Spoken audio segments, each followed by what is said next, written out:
rest. Maybe I didn't take that into, consideration. I just wanted him to be here.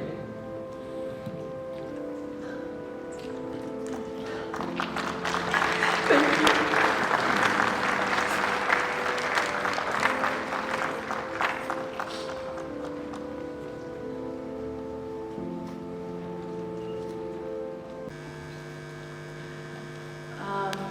Good afternoon, everybody. I have been wondering what I was going to say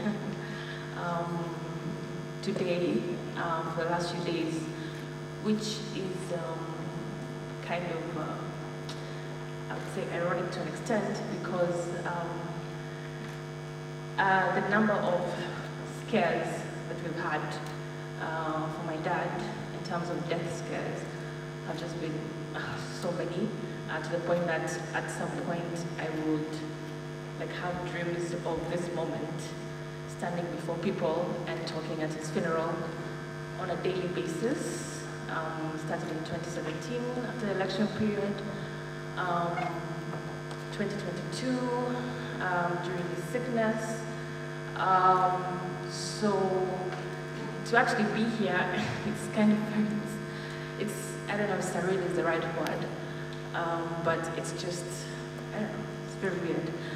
But what I want to say is, I will not read what I have as a tribute, because like I say in my tribute, summary is not my strong suit. I did not write it from beginning to end. I don't know how my brothers were able to do that, and have themes. I've just been reading their tributes and they're pretty good. But mine, I came up with just things he used to tell me, and this I actually wrote at I think 2 a.m. The night before the program was due, and I couldn't sleep because at that point I still didn't have a tribute. But what I will do is I'll just talk off the cuff, and so that I don't keep you here for too long, I will just jotted a few things down that I will talk about, just some things about my dad. So one thing I will say is a lot of people, I think almost everybody I meet, who when they learn, oh, you're Chebukati's daughter, the first question they ask me is, how is it like being Chebukati's daughter? And I never really have an answer to that, because the Chebukati most of you know, you knew from 2017. That was just about 8 years ago. I mean, before, how was it like being raised by him? I mean, I was a whole adult before that. He was a whole other human being, a whole other life, before he became chair of IBC. So what I will do is I never usually answer that question, but today I'll answer that question. I think it's the best, a befitting moment to do that. So one thing I can say about my dad, he's a very involved father, very, very involved. He wanted to every single day, it was always, how was your day? What did you do in school? What did you learn? Are you actually improving on what you're working on? What is your goal? What is your plan? Every Christmas we spent together. Every New Year's we had to plan about what we want to do the next few years. And he always pushed us and pushed us and pushed us. It was not just, get the grades. It was, how can I help you? He used to ask us when we had to have our New Year's meetings, how can we help you, achieve your goals? So that's, I think, one thing I would want to say. Two, he expected excellence. He expected excellence. He used to say he expected excellence because he gave us the best of everything. He wanted, so he grew up in Bungoma, then met my mom, who was a Nairobi city girl. Then they moved to Mombasa. My mom, I let her have her tribute, speak to her tribute, but I think my dad always wanted better. He never wanted us to go lower. For him, it was just give us the best, give us the best, give us the best at all times. So that's something I want to remember. And I remember at some point I told him, last year I got to spend a lot of time with him when he was mostly home due to the illness. And I remember I told him that if only I could just be like half of you, I'd be great in this world. You know, and he was like, what are you talking about, Rachel? You're not going to be half of me, you're not even going to be a full of me, you're going to exceed my expectations. I can already see it, I know it. And that's what he expected on a daily basis. He expected us to do better, be better. It was always about reaching for the sky. And he used to say, reach for the sky. If you do fall, then you're not too, at least you're not falling below to mediocrity. You're falling at a level of, you know, above average. One other thing, reaching to the sky, I recall when I was finishing university, before I got to university, I wanted to study. I was a golfer. I played a lot of golf. My parents introduced me to the game. There were not, I think I was the only girl who played golf, who had a handicap in the whole of Mombasa at that time. The entire time I played from like maybe 9 to 18. So I didn't really have friends to play with. The boys were very noisy on the course, so I would avoid that. So the people I played with are actually my family. I played with my dad, my mom and my brother. Every Sunday we had family golf Sundays. In the morning we go to church and then we played golf in the afternoons. And then we would also play, you know, in competitions as a team together. So initially golf was just for fun, and then it reached a point where somebody in Nairobi noticed there's actually a girl in Mombasa who's actually good.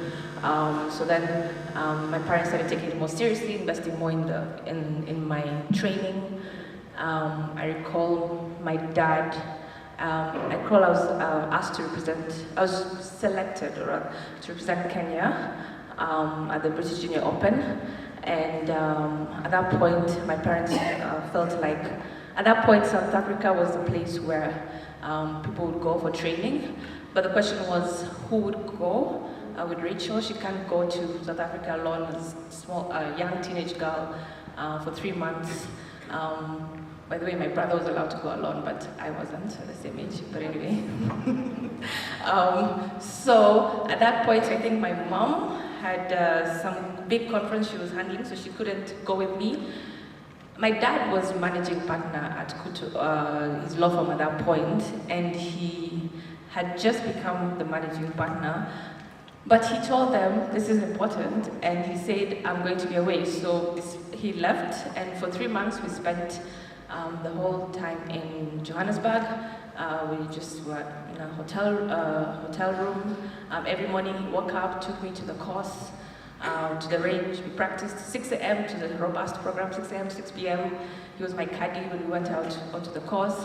Basically just hung out with me the whole time.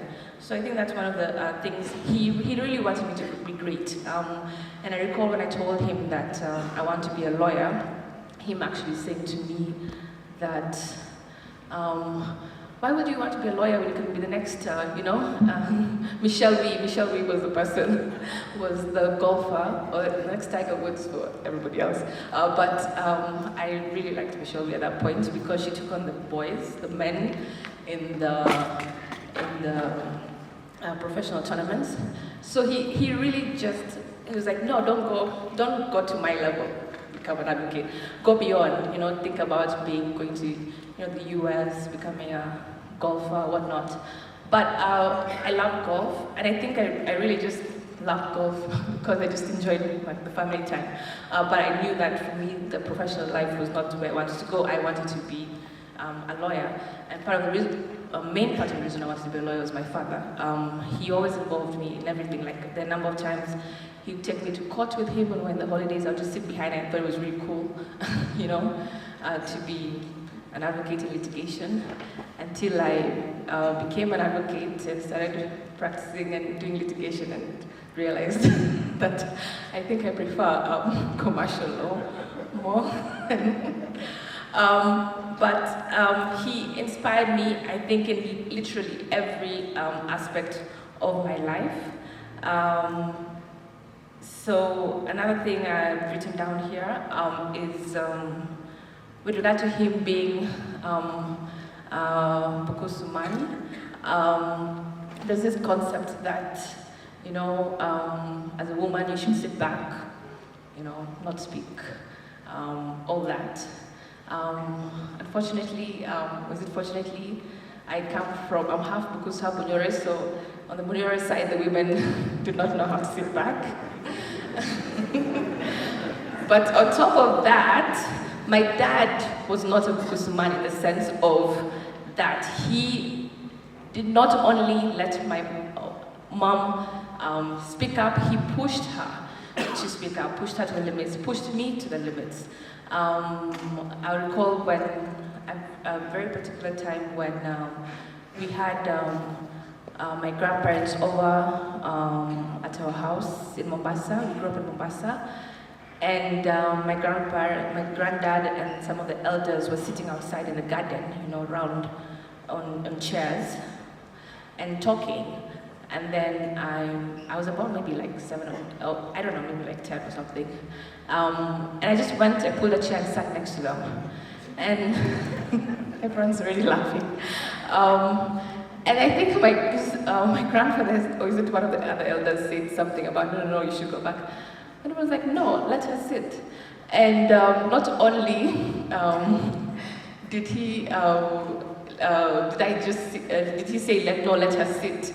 When we went back into the house later on that evening, I was telling my mom the story of how I came, sat there and crossed my legs, you know, and crossed my hands like, and that memory actually brings back another memory, which is of when the team of the elections, his advocates team of elections, Mr. Gumbo spoke on their behalf. The entire team, I think the smaller team Mr. Gumbo mentioned, he asked to stand.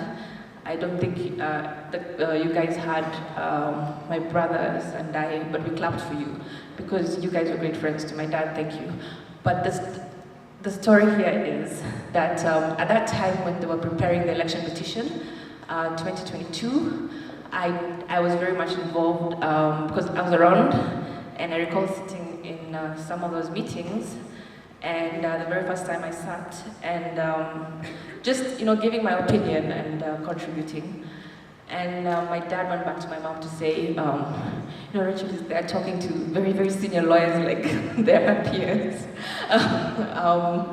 But basically, he just pushed me to not feel like I cannot do anything. He always used to say, people are just people. You know, you can walk into a room, it's just a matter of confidence. And he pushed me to just have that confidence, which he has. He has this I don't know if to call it overconfidence, which I think we partly also learned from the golf course. Just set your mind to something, say you want to do this and do it. And that's how we play golf together as partners. We would literally just take the risk. It was always about taking the risk. We never took the safe shot. Even if it made more sense to take the safe shot, we always took the risk. Because we'd always say, we take the risk, it goes bad, we'll recover, and we'll still recover. So, and that also ties into what I have said in, I think I mentioned my tribute. He always used to tell me, giving up is not in our vocabulary. Whenever I'd have an issue, whether it was at work or whatnot, my dad always used to say, Rachel, giving up is not in our family vocabulary. Like, you have to keep going. Like, giving up is not an option. And not only did he say it, he lived it. And he lived it not only during the election period. And when I say election period, it's not just 2017 and 2022. 2007, when my dad stood for elections, it was also a very difficult time for our family, because I recall, and like it was for a lot of other Kenyans, but I recall being at home as cousins, and my parents, my uncles, aunties were all up country. They'd gone to support my dad, who was running for MP at Sabata, as it was called then. And it took them almost, I don't know, in my head I think it's like 2 to 3 weeks to come back home because there were no flights. It was a very difficult time. You know, people were being stopped. So anything could have happened. So The interesting thing is, I don't know, whether it's a coincidence, but the fact that my dad went through that experience and also lost his election in 2007, which he felt was unfair. He didn't feel like he lost, but anyway. I hope I can see that being a news headline. So because of that, he and I had a conversation about, because when the IBC job was advertised, the very first time I recall, very few people applied, so it was not, no one was shortlisted. So when the second advert came, because my dad and I had always had conversations about like elections, politics, international affairs, we'd watch CNN together, we'd watch Al Jazeera late into the night. He was like me, could barely, sleep, so I'd find him watching, like in 3 in the morning I wake up, I'd find him watching international CNN. I loved Al Jazeera, so we'd always have that. So when it came to that, when he started considering that job, applying for IBC, I recalled telling him, in my opinion, you're the best person to take this up because you went through it, you have been a victim, of stolen elections. Let me just put it out there. And not only that, whenever we spoke about it, he would always say, I would do this differently, I would do this differently, I would do this differently. So it's like, this is your chance, do something, about it. So I think you should do it. Like I said, our home is very democratic. It's like, but it's the kind of democracy that you find in Security Council, because we all have a say. We'd have family meetings. Anyone can call a family meeting, but of course my parents have veto power. So on any decision we make as a family. So for instance, on whether he should proceed to actually put in his application for the IBC job, he asked us for our opinion. Because it was, at that time, there was a lot surrounding that job, so he asked us for our opinion, and that was my opinion. You have all these great ideas. I think you should apply them. Excuse me. And I know at that point he was also considering judge. My dad had always seen the Court of Appeal, or as the epitome, or as the epitome of his career, being a judge. At that time it was Court of Appeal. So, but he put in his application and he got it. And like I say, him putting it in was, okay, in my opinion, he was the best placed person for that. I lost my train of thought, I'm sorry. I was talking about not giving up. So, in one way he did not give up is during his sickness. So when he was first diagnosed, I remember I was at work, it was like maybe 5:30 p.m. and he called me. And then he told me, call your mother now. I'd never had him say it like that, call your mother now. My dad is very soft-spoken. Even when he's annoyed at me or anyone, he will not have to say anything actually sometimes. You just be disappointed in yourself, and apologize. But he said that, and I called my mom, and then next thing I know, he has this brain tumor. It might be cancerous. We have to, get him a surgery. That was early May. That was April 30th, 2023. He had his surgery in the first week of May, 2023.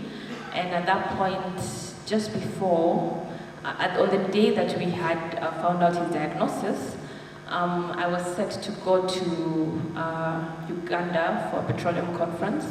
I think it was my first international conference from work. So I was really excited about it, and I'm supposed to be a speaker there. And I remember saying, no, I can't do this, I can't go, I have to be there for you during the surgery. And my dad insisted, no, you must go. You must go. You must go to the conference.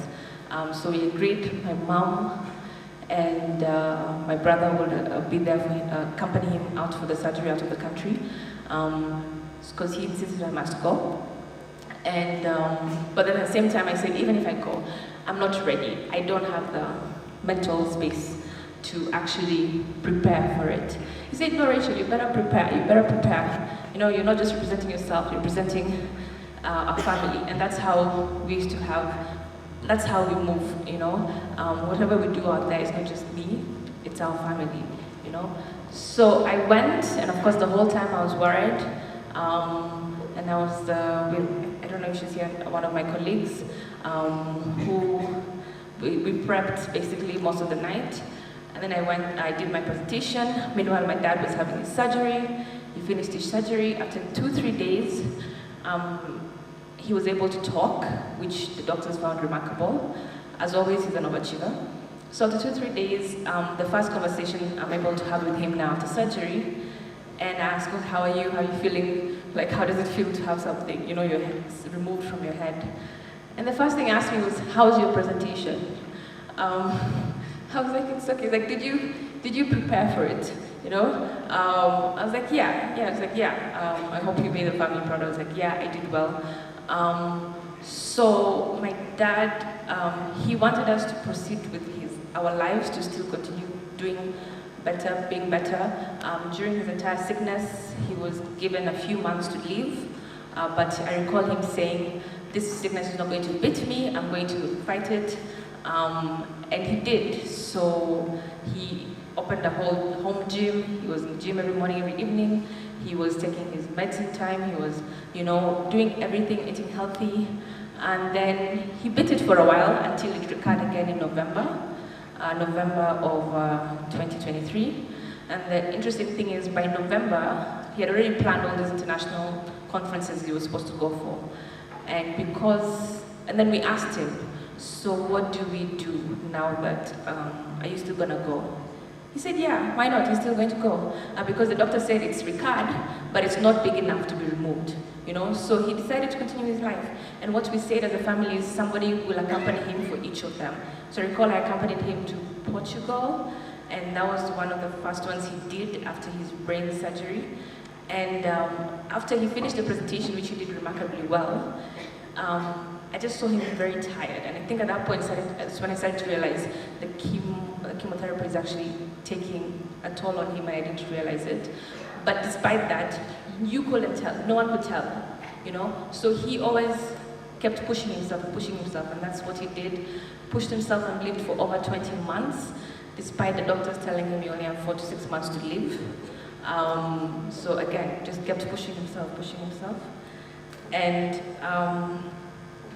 his positivity, his drive, his confidence is what pushes me as well to just continue doing better, to live to the expectations that I have set for myself.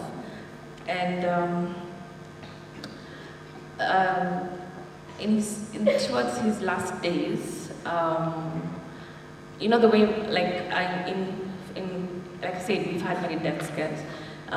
Even on the elections, it was April 2023, and then around October 2023, I was with him. I was home because Mom had traveled. So in the middle of the night, he woke up and was a bit stiff. So we're told that was another problem. Apparently he was having a seizure. At that point I didn't know, but somehow my brother and I Googled that when this happens, you're supposed to increase this anti-seizure medicine, and we did. And when we went to hospital the next day, the doctor said, you guys actually, like, you did what I would have said you'll have done. So that was another scare. April 23 was another scare when he had to do his second surgery. Then there was December 2023. And then there was more recently, February 2020. Sorry, there was December 2024, April 2024, December 2024, and more recently February 2025, when he was admitted in hospital. again at ICU. I think this was like his third or fourth time in ICU. My brother and I was like so confident, like he's been in, he's been out. So I was actually selected, I was not in the country at the time. I'd gone for some a fellowship, UN fellowship that I was selected for, and I was debating between myself, should I go, should I not go? And I asked my mom said, do what your heart feels. He was in ICU at the time, and then I asked my brother, what do you think? And he said, you know what, Daddy will have wanted you to go. And besides, the number of times he's been in and out of ICU, I mean, he always scares us and then he comes back. So he's going to come back. So I left to Addis Ababa for a month, packed my stuff for 1 month, knowing that my dad would go into ICU, beat it, come back, and knowing that that's what he would have wanted me to do. And then one day after being there, I get the call from my mom in the evening. She didn't even need to say it. She just said, yeah, the hospital had called her, and they want her to come in, and they were not telling her what they want her to come in for until she pushed them. Until they mentioned it. So, the funny thing is, I didn't, as much as yes, he was sick, it didn't actually occur to me this day would actually come because of how confident he was in just pushing himself and on how confident he was in his will to live. The other day, my mom and I were having a discussion about maybe, I don't know, talk of universe or whatever, maybe I needed to leave the country for him to go. I don't know. Because, I don't know. It just, because it's not making sense to me how I left. But at that point, I just knew he was going to be okay. But then he wasn't. But what I want you to take, I guess, away from this, and for me, I think to my dad, he was not just a father, he was literally the best father anybody could ever ask for, the best father any daughter could ever ask for. I'm so grateful for him. It's sad losing him at 63. Of course, you want him to be there for you in your future. You want him to be there to see your grandchildren. That's one thing my brothers and I guess, were not able to give him before he passed. But my future children, I know for sure, and my future nieces and nephews will know his name, they'll know his legacy, they'll know who he is. And I will, sorry, I don't know how to conclude. I'll probably just keep going. So I'm just gonna say to Daddy, I think rest well. As much as you have been sick for some time, you'd expect it to be, okay, I don't think it can be easier, but it's still hard. And I guess he needed to rest. Maybe I didn't take that into, consideration. I just wanted him to be here.